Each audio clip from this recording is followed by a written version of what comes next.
İsrailin baş naziri Benyamin Netanyahu ABŞ prezidenti Donald Trumpla keçirdiyi görüşdə İsrailin Vaşinqtonun sorğusu olmadan öz təşəbbüsü ilə İrana zərbə endirməyəcəyini bildirib.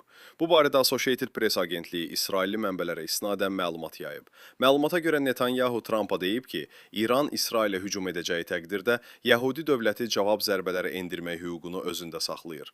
Baş nazir həmçinin İsrailin İranla bağlı əldə etdiyi yeni kəşfiyyat məlumatlarını ABŞ-la bölüşməyə davam edəcəyini qeyd edib.